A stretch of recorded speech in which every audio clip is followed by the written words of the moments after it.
Good afternoon. This is Eric LeClaire representing Push Press, and we are continuing our In the Trenches series. And this afternoon, I'm super humbled to have a friend of many friends, Coach Ben Z. And this is our first transition out of the classic CrossFit and strength and conditioning world.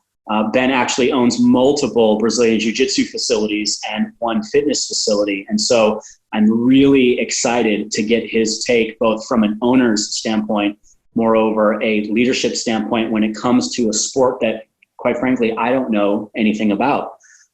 For those folks that are tuning in today and are paying attention and maybe don't know you, Ben, feel free if you'd like to give us a little bit of insight. All right. Thank you, Eric. Thank you for having me. I'll make it quick. Pretty much, I've been doing Brazilian Jiu-Jitsu for over 15 years now. So I'm a first degree black belt. Unique about me is that I pretty much started, I was concurrently doing strength conditioning as I was doing jiu-jitsu. And so I'm not really a specialist in anything. I would say I'm more of a generalist. I do strength conditioning. I have fitness clients. I have a fitness gym. I have Brazilian jiu-jitsu gyms. And I'm also a professional, I'm a strength conditioning coach for a lot of professional athletes. So, that's pretty much it. I pretty much am just an entrepreneur business owner at this point that also coaches athletes and, do jiu-jitsu. I love it. So did you grow up in strength conditioning through any sports in high school or in college, and that led to your desire to open gyms? Or was this a new thing you found in the last 10 to 15 years?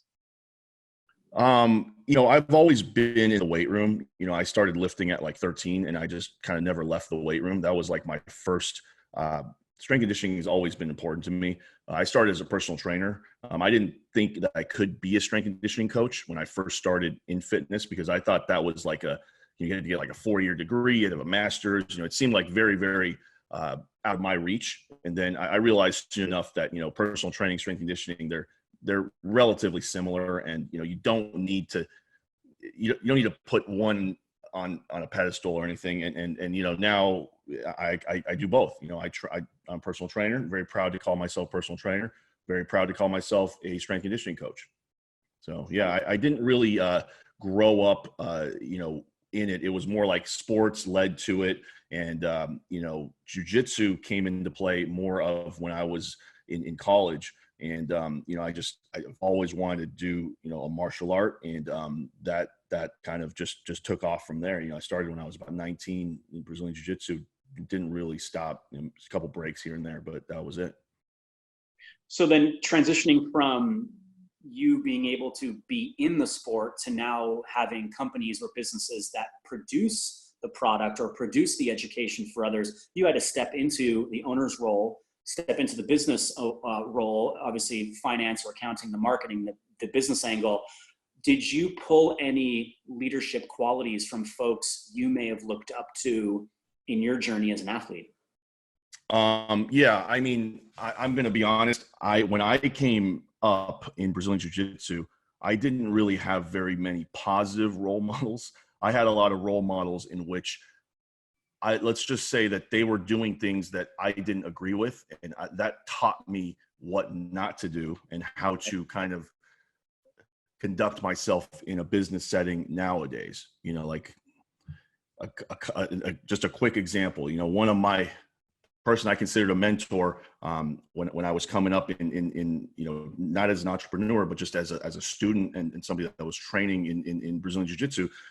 This person told me one time, if you care about, let me phrase it in the way that he said it. He basically said something along the lines of, if you care about people's feelings, then you're never going to be successful, and I heard that, and I was like, that is just, I don't want to be successful then, if that's the case. So that's one of the things that I've always kind of kept with me. It's like, I want to be successful and I want to care about people's feelings. I don't think I think that's a false dichotomy. I think you can be have very both, one or the other. Exactly. You can be, you can be kind and ethical, and you can be successful. And this person that I was, training under didn't believe that. And I disagreed with this person at the time. And I disagree with this person to this day. I would say that that was a indirect lesson that was taught to me, you know, kind of through what not to do. You know, it's weird because I'm sure I had a lot of positive leadership, you know, role models, but you know, you don't really remember the things that went right. You always remember things that went wrong. Right. So now from a developmental standpoint, you've obviously grown your own capacity to go from white belt to black belt, and then you've grown the capacity to open not one, but many facilities. How then are you either responsible for managing the staff or developing the staff through either like there's maybe an academic component, there's a physical component, and there's also just a coaching component. Does that weigh heavy on your weekly or monthly tasks in developing staff? You know, this is something that I always tell people that in life, right? I'm still a student, you know, I'm still learning every day. I have not figured out a system or something that I can like in a spreadsheet show you exactly how to do it step by step. That's just not something that I'm just not there yet as far as a business owner. You know, I try to set standards for my staff by how I conduct myself. And, you know, this isn't something that I started my business with, but I think it's very important to develop your values immediately. Like, you know, even with hiring staff, even with if your company doesn't have values and principles that you abide by and everybody kind of agrees, you're just not going to get along. You know, there's certain things that I consider to be of utmost importance, right? Like accountability. You know, I think I train my staff, you know, by being accountable. You know, I am accountable for everything. At the end of the day, the buck stops with me, right? So if I'm the business owner and something fucks up, you know, along the line, it's still my fault, you know? Right. And so I think that if people could take that accountability, you know, that ultimate accountability through the chain, then it shouldn't even reach me, you know? So like that's kind of, you know, it's kind of an abstract thing that I'm telling you here, but you know, like certain day-to-day problems or solutions that need to be found. If people would just take account, if I hire the right staff and I surround myself with people that will be accountable for the things that they need to be accountable for, you know, things should run itself. And I think that's a value, that's a principle that, I don't think any amount of words, you know, in an employee handbook could teach somebody. You know, it's a quality. It's a character trait. This is why it's super important to you know, check references, to hire the right people, to make sure you give a probation period when you hire staff. You know, to really know who you're hiring. Has that been a struggle for you in the jiu-jitsu world, is either to find or then develop competent coaches and instructors? Or do you feel that those that are drawn into your martial art, have you seen that they do care about the clientele and they do care about being quality educators? Have you seen that?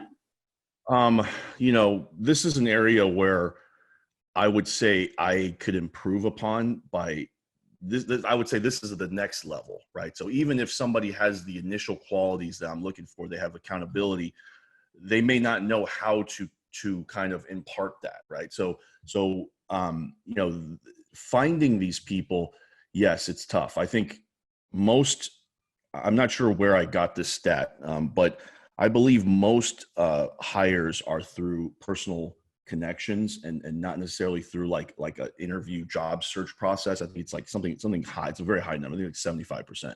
So a lot of the people that, you know, end up being instructors, employees, you know, are through referrals of other academy owners, friends of mine. They're through people that maybe were once students and they kind of, you know, became an instructor over time. And yeah, it is tough to kind of, this is Brazilian Jiu-Jitsu. I think it's similar to fitness, personal training, you know, people that work in a gym. It's not, how do I put this in a positive way? Let's just say there's a lot of people that get into this lifestyle as a way to avoid real responsibility. There's just a lot of these people. And I don't know if you agree with me, but I've seen that so many times. And because there's so many of that type of person, right? It's if you hire somebody and maybe they say the right things in an interview and they kind of just tell you they're going to do the right things, they're going to turn water into wine, and then their work doesn't really support that. Then you're kind of stuck now because it's not that easy to get rid of people. So yes, I have had many struggles with that over the years. And again, like I said, it comes down to the first principles, right? If this person never understood my values, then we should have never worked together in the first place. And I think that was my biggest mistake when I first became an entrepreneur, is I accepted other people's values as opposed to making sure that they knew mine. Right. No, I can completely understand and fully empathize with that. I mean, that's one of the hardest parts, I think, for all the development of staff comes down to your risk, your brand, your capacity to teach and to care for folks, the principles you stand for, the values you emulate. If they are not a mirror of that, they're not going to last. And it will not only the same. The culture is just going to potentially explode. Exactly. That's the key. You just mentioned it right there, the culture. So if you and your staff, and I would say this just go in jiu-jitsu anyway, it's your members are your community, So even Correct. The members, if they don't share your values, if the staff doesn't, it starts with the staff, but then it goes to the members, it goes to everybody. If they don't share your values, then the way I'll put it is like this: small issues should never be issues if the values are aligned. Right. The only time small issues become big issues is when your values aren't aligned.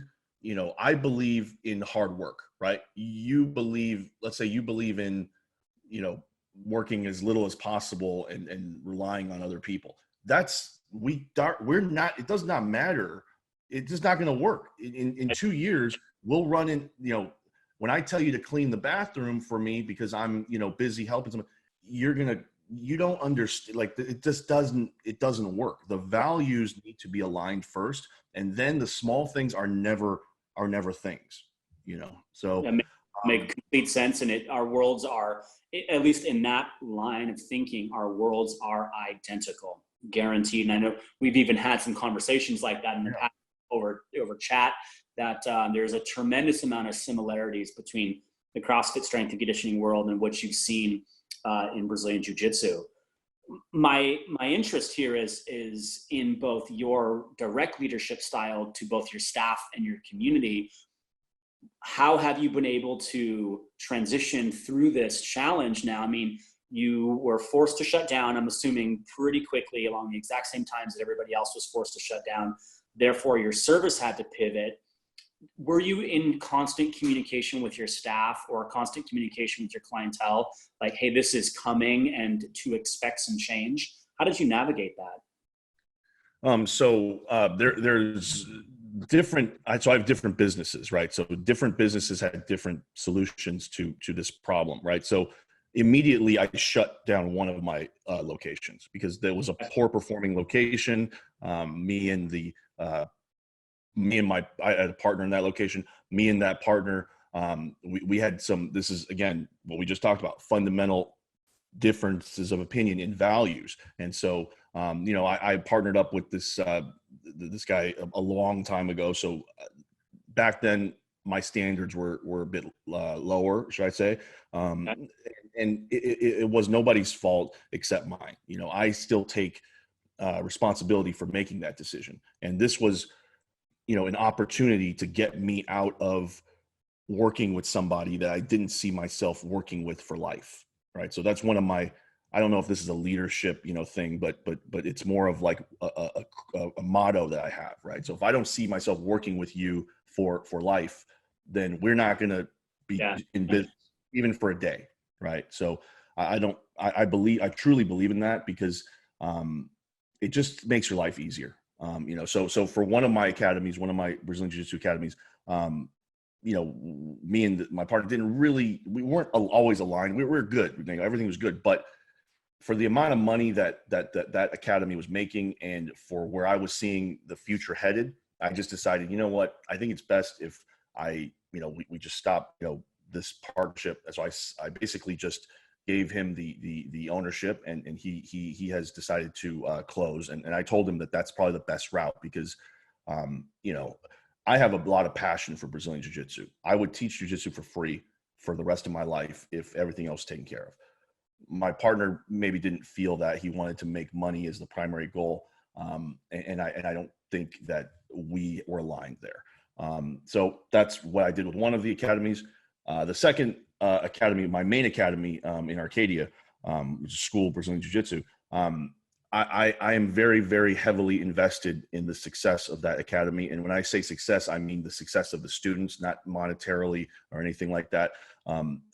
So with that academy, what I did was the first thing I did was I said that we're going to pause everybody's membership on April 1st. So it's been about 20 days since April 1st. And I just made that decision right then and there because I'll be honest, I saw other academies taking, I would say pity. Their members were taking pity on them and paying for nothing, and I wasn't going to let that happen. I just, right. Because they stopped classes, and did they not pivot to online? They just said, pay if you want, but we're not giving service anywhere. Maybe they did some online stuff here and there, but I mean, I don't, in my head, I tried the online thing for the rest of March. So for the rest of March, I just did online stuff. And I told everybody, look, if you guys want to pay for the rest of March, whatever, if you don't, I'll cancel you right now. But April 1st, doesn't matter. Everybody's membership is going on hold, and we're not going to restart until June 1st. Now, if before June 1st, we can go in and begin training, I don't think that's likely, but let's just say May 15th, right? Which is the lockdown date supposed to be lifted, and we can train. Great. Everybody's training for free. I need your help, bringing some people in if you'd like, and how financially I'm going to deal with that hit, which is a pretty big hit, is income. Yeah. Yeah. It's I'm relying on the support of my members, not during this time, but after. What I'm going to do is I'm going to offer paid in full memberships for 15% off, and they have that option. And at least 10 members have told me they're going to do it. And so that infusion of cash is going to immediately make me, okay. Yep. Outstanding. So now, again, I'm not telling people that this is the best business decision, but this is the way that I feel comfortable with myself sleeping at night. Is I'm not willing to charge people for online or something that I'm not even very good at, and they're not getting the service that they're paying for. And I this is selfish to me in a way that I don't want to feel like I'm taking advantage of somebody. And also, I don't want the fact that after this, lockdown is lifted, I'm almost certain that the jiu-jitsu academies that have been charging their members, those members are going to come back and they're going to want something extra, right? And I don't really have the capacity to offer that something extra. So I'm, and I owe them something extra. And I think that to just be upfront, let's just pause everybody, and then we're going to restart everybody June 1st. And that's very fair. And it's actually very refreshing for you to say, and also stand behind that, because there are so many gyms I know of on the fitness side that in a similar tone, don't feel comfortable producing content digitally, don't have the capacity. They had to let go of their staff because finances were dropping, and therefore they couldn't pay to promote. So they just simply said, I'm sorry, we're not going to rent equipment. We're not going to build at-home workouts. We're just going to turn you off. Very similar in April 1st, but they felt crushed by it emotionally, as if they were doing a disservice, versus saying, no, this is actually the best service we can do to you. It's just simply pause. We're not canceling you. We're not sending you away. We're just simply saying, based on our current capacity or our current bandwidth, this is what we get, and we will have something wonderful for you when you return. So I appreciate hearing that from you. I really do. Yeah. And I, you know, there's other things, right? I'm still trying my best to offer value to the students. I have a Facebook group, and I constantly am chiming in, you know, check out this match, you know, study this, you know, for when we return, work on this. This is what's popular. And there were a lot of students that wanted to pay during this time, and I refused. I just said, no, I don't want you to pay, because then I just didn't feel comfortable, and I didn't want certain people to be treated differently. I didn't, you know, want to think, you know, oh, well, if this person pays during this time, when we come back, are they, you know, going to be treated different? No, I don't even want to play with the realm of that being possible. So I opened up a Patreon, you know, for those students who wanted to kind of donate to me. It's $10. So, you know, if they wanted to contribute, I didn't want to deny that. And so my Patreon, you can just donate if my members wanted to do it, they can do it. So you mentioned something, Eric, about the fitness gyms, right? So I do have a fitness gym, and so how we pivoted with that gym was different from jiu-jitsu, right? So my partner, Kevin, he decided to continue running classes at a full capacity, like, you know, full time online. And, you know, it's a very small gym, you know, we have like 50 members, but it's a tight community, you know, and with a small gym and with Zoom and all that stuff, you know, we're on Zoom now, you can offer that value with fitness. And I think with fitness, there's nothing wrong with continuing to charge your members, but offering that value. Sometimes it's harder to do online. You know, it takes more effort to do online than in person. It definitely did for me. And so for that gym, we're actually looking to grow at this moment. You know, we're putting out ads on Facebook for virtual coaching, you know, personalized nutrition, things like that. And, you know, we didn't lose one member. You know, we actually gained a member. Yeah. So those are just different things, you know, different gyms, different markets. Right. And like you said at the very beginning, I mean, two different styles of gyms and also two different solutions that will bridge this gap. Like you said, if it's May 15th or if it's, you know, June, July, God forbid it goes farther than that. What I am hopeful for, and even though we will see, we obviously are in California, we're starting to see some states being able to roll out a phase one where gyms are included. Have you read any language in there that states gyms are by definition would include martial arts facilities? You know, no, I haven't. I'm not even too sure on the law of when the lockdown, which, you know, essential services can return, small businesses or any business can return back. I'm not even too clear on that right now, because to me, it's all about, it's not about what I think, it's about, you know, what's safe for everybody and what the customers and the students and the clients, they feel comfortable with, you know, and can I provide the safety to them? You know, it doesn't matter what, because what I think is probably, you know, I do combat sports. I've fought in a cage. I've, you know, damaged myself quite a lot. I have risk adverse, you know, is not, you know, my thing. I take risks. So it does not matter. That's the point, is that a lot of people are very vocal online about, you know, well, I think, you know, we should get back to touching each other right away. You know, gyms should open. It's not about me though, you know, so it's about, you know, if you do that, are you going to put other people at risk? Are you going to, you know, are you going to set a bad, you damage your own reputation? So really for me, it's just about when everybody feels comfortable. And I may just do a poll in my Facebook group, or, you know, there has to be something that, some safety measure, something that has to come in, or I'm comfortable opening my jiu-jitsu academy to large classes, you know, and, you know, there's good and bad, right? I always like to talk about good in this. But the good is that in jiu-jitsu academies, the training areas are always very well sanitized and cleaned. You know, the mats of a jiu-jitsu gym should be cleaned every day, probably twice. You know, I would say I feel more safe, you know, on my jiu-jitsu mats, which are cleaned twice a day, than, you know, at LA Fitness, you know, Yeah. touching weights. Yeah, no, that totally makes sense. And I completely agree.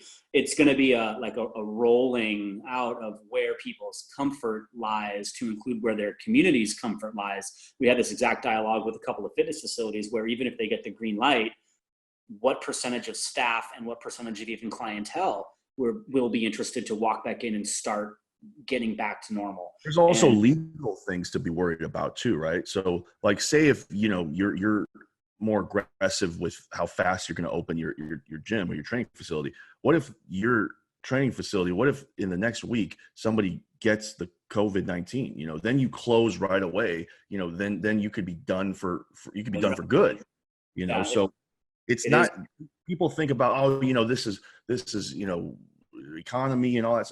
I get it, man. I get it, but you gotta be smart. Agreed. Agreed. Well, you know, lastly, to those individuals out there that are in similar scenarios to you, they're gym owners or martial art facility owners, and they're struggling. If there's any message that you could share, maybe a pearl or a wisdom piece, what would you leave them with through this time?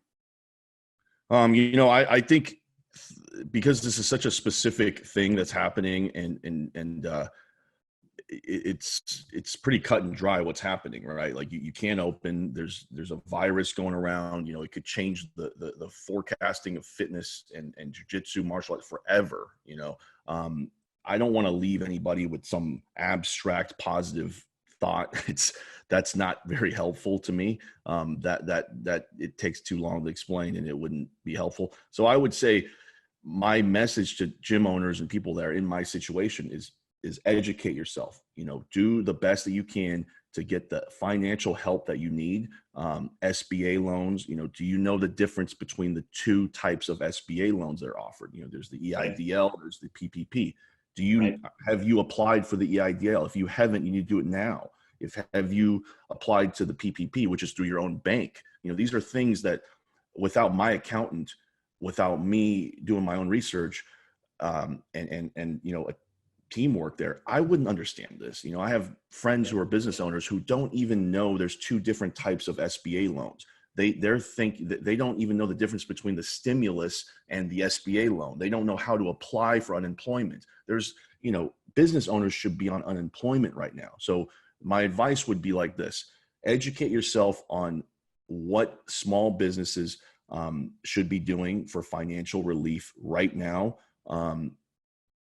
Don't think about making money at this moment. Think about keeping your customers happy and making sure that you have their support when it's time to reopen. This is not the time to, you know, pull any schemes of any kind. You know, this is the time to, It's, this yeah, is the time to build loyalty, you know, build loyalty, you know, give more value than you're charging people, which you shouldn't be charging people anything if you're doing jujitsu. And yeah, that's it, man. You know, do the loans, keep your customers happy.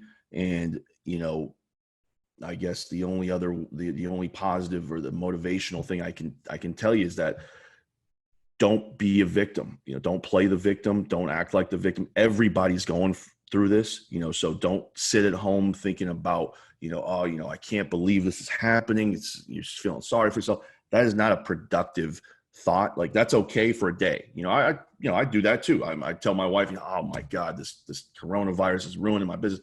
I'm not infallible, but the next day I do my research and I come back and I do the things that are going to help my business in a positive direction.